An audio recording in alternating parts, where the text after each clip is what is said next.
us the future of medtech, a doctor from Singularity University. Please welcome Danielle Kraft. Take it away.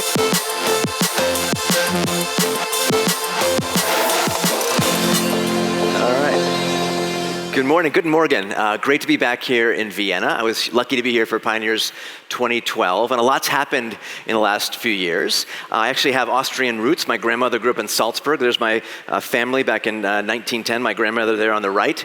So it's great to be back in the homeland. But I want to spend the next 18 minutes or so looking at where technology is and where it's shaping the future of health and medicine. How many of us in the room are pioneering that future?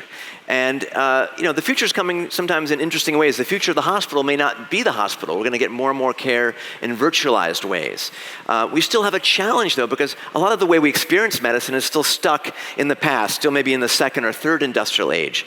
And it's our opportunity to really revolutionize the future of medicine outside of its current mode, where we still sit in waiting rooms, whether in Vienna or Calcutta, and move us to a new model where we're not thinking about healthcare in silos of specialties or by body parts. Because we're now in this connected, digital, exponential age. We all have the opportunity to reimagine and rethink healthcare. And part of that is redefining our mindset, because we really today practice sick care rather than health care. What do I mean by sick care? In our sick care world today, as a physician or yourself as a consumer or patient, we only get very intermittent, episodic amounts of data. You know, your occasional EKG or blood pressure check or labs, or maybe if you have a high blood pressure, you're sending it by fax or PDF to your doctor. So with intermittent episodic data, we have a very, very reactive sick care system where we wait for the heart attack or the stroke, or I am a cancer doctor. Most patients present with late-stage disease, with cancers to show up and present late. And the opportunity about many of the technologies that are here and evolving are to move from intermittent and reactive to much more continuous, real-time, personalized, proactive health and medicine that will be anytime, anywhere, I would argue in a democratized way at lower costs. So tremendous opportunities. And that could hopefully, many of us want to live for, maybe not forever, but for a long time. It's not about lifespan, it's about health span. So these can all contribute from early birth all the way through a long, healthy life. Now, I want you to think about this in a few realms. We're going to kind of cover quickly health and wellness, diagnostics, therapy, and discovery, and how we can all pioneer those going in the future. Here's the cover of the National Geographic from January. I was lucky to write the opening article about technologies revolutionizing healthcare. But really, it's not about any one technology. It's how they're coming together in new ways. And many of these technologies are accelerating, right? We all are familiar with exponential technologies, Moore's Law, the power of computing, and our smartphones becoming incredibly powerful. That means all these technologies from the 1980s, have dissolved and become apps. So that's the power of exponentials, to the point where almost everybody on the planet has an SMS phone or soon a smartphone to enable their health and communication.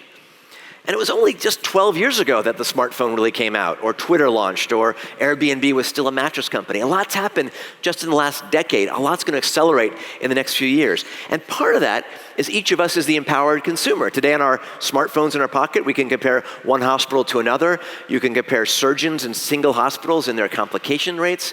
So we have a new opportunity to be empowered and to shift how healthcare is delivered. And a lot of that does come on our magical smartphones, which don't just provide telemedicine, but even a new form of diagnostics and AI and machine learning. So with this exponential age, what used to fit on our desktop now fits on our Apple Watch, right? The Apple Watch is now becoming a FDA-approved diagnostic tool. That's becoming part of our Internet of Things. There are now computers the size of a grain of rice. All of them are becoming connected in an exponential way. So it's not just the Internet of Things, but the Internet of Health, the Internet of the body, the Internet of medical things, which is this year starting to ride 5G, which is 100 times the speed of our current 4G networks.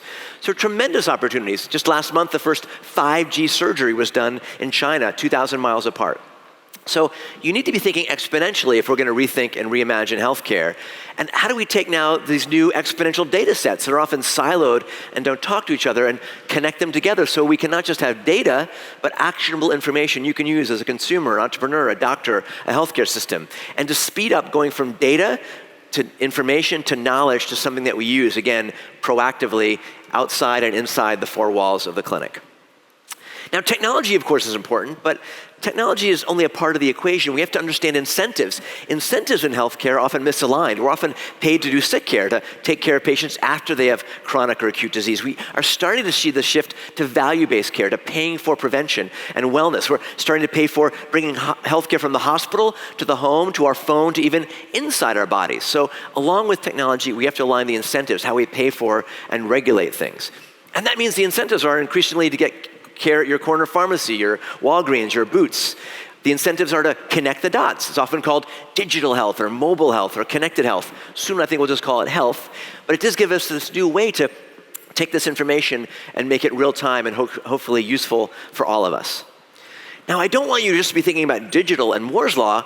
In this pioneering world, we need to think at this convergence of AI, robotics, 3D printing, blockchain, nanotech, synthetic biology, all coming together and super converging to enable us to innovate and address grand challenges, from our aging populations to access to care, to making sense of the data, to even helping our friends the regulators and the insurance companies pay for these new innovations. So lots of challenges. Some of them are not technology-based. They're based on our social determinants. Do we have enough clean water, social connection, good food? We have to pay attention to the base of our physiologic needs. And of course, in today's era, we have other needs that are getting more and more important as our basic human necessity. All right, so we all need to reimagine, right? I come from San Francisco. Uber is only a 10-year-old company about to have its IPO. They're an exponential company. They didn't invent the smartphone, GPS, online payments. They connected the new dots. And now people are building the Uber of everything. Here's Human Uber, developed in Japan, provides a way to attend events remotely using another person's body. It's surprisingly natural. So maybe you'll come to Pioneers with your Human Uber next year. And we're seeing even Uber and Lyft do healthcare platforms where you press a button on the app and a nurse comes and gives the patient their flu shot. So we're really entering this Uberization where you can press a button and bring a doctor or nurse to you or get your drugs delivered. And it's quite disruptive to how we practice medicine. It's disruptive to the world of pharma, where one-size-fits-all drugs won't exist anymore, where it's going to be based on your genome. It's coming to the world of many technologies have gone away. No one wants to be the next Kodak or BlackBerry or RIM. Kodak, as you might know, invented digital photography, but they didn't want to cut into their film sales, and they went bankrupt a few years ago. Instagram sold for $1 billion. So the takeaway is you want to be Ubering yourself before you get Kodak as you innovate into the future. So I've had an interesting seat at this convergence. I've been the chair of medicine at something called Singularity University that started 10 years ago. And at Singularity University, we cross-train leaders of today and tomorrow to understand the exponentials from AI, robotics, 3D printing, nanotech, and beyond. And from my perspective, how do we use that to bring change into health and medicine? And I was here at Pioneers 2012. The winner of the startup competition, Nell Watson, who'll be speaking tomorrow, later came to Singularity University. Pia was on the team at Pioneers. She came to Singularity University. It's a great place to cross-fertilize and think about how to create the future. And because the future is a team sport, but healthcare is often siloed, 8 years ago I started a program called Exponential Medicine, where we bring doctors, nurses, patients, technologists, investors together to spend 4 days exploring and finding the future and helping catalyze it moving forward. And part of that, of course, is not about technology, but it's about mindsets. This is the head of innovation from the National Health Service. He shared this old quote: "The difficulty lies not in the new ideas, but in escaping from the old ones." So I would challenge you, in whatever field you're in, what are the old ideas that might be holding you back? So some of you might want to come join us this November. Exponentialmedicine.com has lots of great talks and content as well. Okay, let's look into today and the near future. How do we reshift and prevent disease and think about optimizing our wellness? Well, we know that our genetics are important to our risk, but it's our behaviors that are most impactful over time. Poor diet, lack of sleep, too much stress, smoking. I'm jet lagged, that's a bad risk factor, right? And we're only 10 years into the era where we can start to measure our behaviors. 15 years ago, I did a project with NASA. We made a black box for the astronauts. Now, of course, we're in the Fitbit era. It's only been 10 years since Fitbit came out. I'm not sure how many of you are wearing one, but I've got like 10 different versions on my wrist right now, right? And these sensors are evolving from simple wearables on our wrist to sensors that can fit inside a pill and tell when a patient's taken their medication, to digital tattoos that you can wear and transmit an intensive care unit level of data. And we can use these technologies even in simple ways. A patient in the hospital who's had a hip surgery, we can track their steps. Are they doing better or are they doing worse? And where this is taking us is from the world of quantified self. Many of us are data geeks and we collect our data, it's stuck on our phones, and moving that to quantified health, where your doctor, your healthcare system, your nurse will see your data, your digital exhaust, and be able to make sense of that, to optimize your health, to do an early job of diagnosis, and then managing a disease in a much more feedback-based system. So what can we digitize and quantify today? Obviously, you can digitize your scale. Now we can also digitize not just our weight, but our shape. This is a shape scale. It tracks your muscle mass, your any skin lesions. So that might be something interesting to use in our health record. We can now do blood pressure, even on a watch that just came out at CES this year. So we're new ways to measure something as common as hypertension. And now we're seeing startups build seamless radar-based ways of collecting blood pressure data. So lots of innovation going into sensors. We're seeing now the ability to go beyond wearables to the idea of insidables, inside your contact lens, or devices that are chips underneath your skin that will enable you to transmit biologic and physiologic data 24/7 anywhere around the planet. Beyond insidables, what about the idea of a trainable? In our smartphone era, our postures aren't very good. What if you could put a little device like this on your back, called the Upright, and it could measure your posture and be like your digital mother? So if I'm slouched over for a little bit, it'll measure my back and it give me a little buzz to sit straight. So that might be an idea to change a little simple element through feedback loops. Some of us need more shockables are here. Hearables that play music but track your physiology. Ringables that can track your sleep. Sleep is so important to your health. And we're even seeing underwearables. I won't show you mine right now, but there's sensors that are disposable. They go on 12 pairs of underwear. You can put them in the laundry, and this little tag will measure your respiratory rate, your breathing, your motion. And now, as the incentives have changed, there's some reimbursement codes to pay for tracking chronic disease as well. So consumer companies are moving into healthcare. You can even quantify your food, measure your input, and measure your output. Lots of data there. And we're really going to enter an era of precision nutrition. Uses your genome, your microbiome, your blood sugar data to really optimize nutrition going forward. Or the health of the pregnant mother and the fetus. So lots of new ways we're going to start to collect this data without even wearing anything. You can now use a camera and look at a child sleeping and pick up their respiratory rate and heart rate with a camera blended with AI and machine learning. So lots of new ways, even with Wi-Fi, to pick up the vital signs of the 10 people in the same room at the same time. So what does this mean? It means we're going to soon be online 24/7 with our digital exhaust, our digitome, that we can hopefully use in proactive ways. It can be used for bad ways maybe. Sometimes insurance companies are going to be tracking us and giving us different insurance rates based on our activity. So if you're looking for new startup ideas, here's one. People pay me to put steps on my Fitbit. There'll be new ways to hack that system. So what that we can collect this data? How does it feed back? How does a doctor or a nurse use that information? How do we integrate it into the workflow so as a doctor we're not overwhelmed?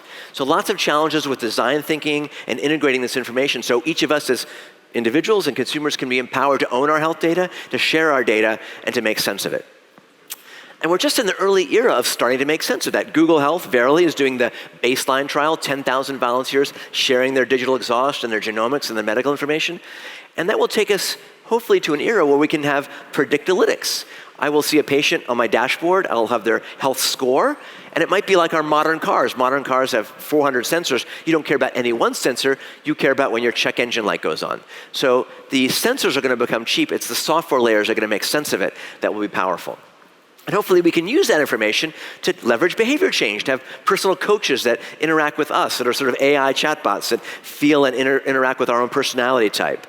Or using voice as an interface. Amazon Alexa, help, I've fallen, I can't get up. Or Google Home, make my doctor's appointment. Or give me a look at my future self when I look in the mirror, before smoking, after smoking. These ideas of a virtual future you can be powerful. Or if you spend too much time on social media. So lots of ways that we can start to blend augmented and virtual reality. I have my antique Google Glass, right? These have been, 5 years ago, were a big new innovation. Haven't been a big hit for consumers, but have a lot of applications for doctors or surgeons. Or we're seeing HoloLens 2 come to market, where we're going to see increasingly use of augmented and virtual reality in the clinical space to make sense of a surgical case and to use that in real time on a patient.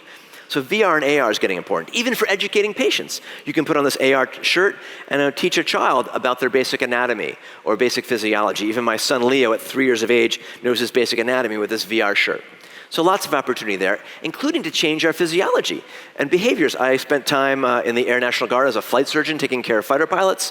What if we use the heads-up display idea in the cockpit that talks to us sometimes? We're about to hit a mountain. It says, oh, that'll wake you up, right? What if we see our food in one way see it another way, and then get a little nudge so we change our behaviors. These kind of things will hopefully adapt and kick us forward. And then, of course, there's virtual reality. Many of you have tried VR. VR feels real. It's being used as a therapy today for persons with burn injuries can go into a cold environment and throw snowballs, use less than half of the usual pain medications. We're seeing it being used in physical therapy to gamify physical therapy. We're seeing it being used in scary environments in a hospital or an operating room so a patient can be at the beach. We're seeing all sorts of applications, including for surgical education. Instead of trying to watch a surgery as a medical student, you can go there watch it virtually, as my friend Shafi Ahmed pioneered 4 years ago. Was in London. 300 people were watching, 5,000 people were watching that surgery in real time. So we'll go from see one, do one, teach one to see one, simulate. You'll go into the virtual operating room and as a surgeon, practice that procedure maybe dozens of times before you ever operate on a patient. So lots is happening in that space. What about diagnostics? How do we pick up disease early rather than late? Well, we now have a whole new set of digital tools that can fit in your pocket that can do an incredible job at diagnostics. For example, I've got the Echo stethoscope. So you at home can have the stethoscope, listen to your heart, also does an EKG, has artificial intelligence, and does a better job than a highly trained cardiologist at detecting most heart murmurs. Or we're seeing the advent, of course, of home ultrasound devices, even going further, which can, again, democratize diagnostics anywhere around the planet. Or the ability even to do an EKG and diagnose a heart murmur or condition with your Apple Watch. So these are just early days of bringing a check engine light to your wrist. So lots of new ways we're going to integrate this data. The challenge is, how do we make sense of it? All the way down to the lab on a chip. You can attach a little device to your smartphone and now do several laboratories at the point of care, anytime, anywhere. Even going beyond that, the idea of a medical selfie. You don't need to go to the laboratory at all. Let's say you have symptoms of a urinary tract infection. As a patient at home, you can now just dip your urine, use our exponentially more powerful camera on our smartphone, take a picture of that, and then the AI engine on your smartphone does the diagnosis and sends it right to your doctor. And they can then send you the antibiotics by drone. So that's all coming to market already here in Europe. What about genomics, right? You can now be sequenced for less than $1,000. You can look at your pharmacogenomics. How do your genes impact what drug might be best for you? I can even make socks based on my personal genome, kind of for fun. That's interesting. But what's more interesting is we crowdsource thousands of genomes. We're going to understand that diseases are defined at the genetic level. 3 different types of diabetics, for example, that we can understand. And increasingly, we'll use this sort of data to be very precise about predicting what you're at risk for and then being proactive about preventing it. And of course, beyond the genome, we're near the microbiome, the bugs on our skin, in our gut, play an incredibly important role in our own health. You can get your own microbiome done for about 50 euros. And we're starting to learn its role in both disease and maybe even therapy. The idea of microbiome transplant is already coming to market. Then how do we connect the dots? As a doctor or as a patient, how do we make sense of all these new exponential data sets? We need to use artificial intelligence, or I call it IA, not AI, intelligence augmentation, to augment the ability to take a picture of your skin and tell me, is it a melanoma or a mole? Or for a radiologist to be helped by an AI agent. Or for looking at the back of your eyeball and making diagnostics. All these things are coming to the fore, where you'll have your own digital twin to synthesize this information and make it useful, not to replace the doctor or the nurse, but to bring them together. An AI is not going to replace the doctor, but the doctor using AI will replace those who don't. Finally, therapy is getting exciting. Synthetic biology, not just reading DNA, but writing DNA. We'll talk about CRISPR and gene editing at a panel a little bit later today.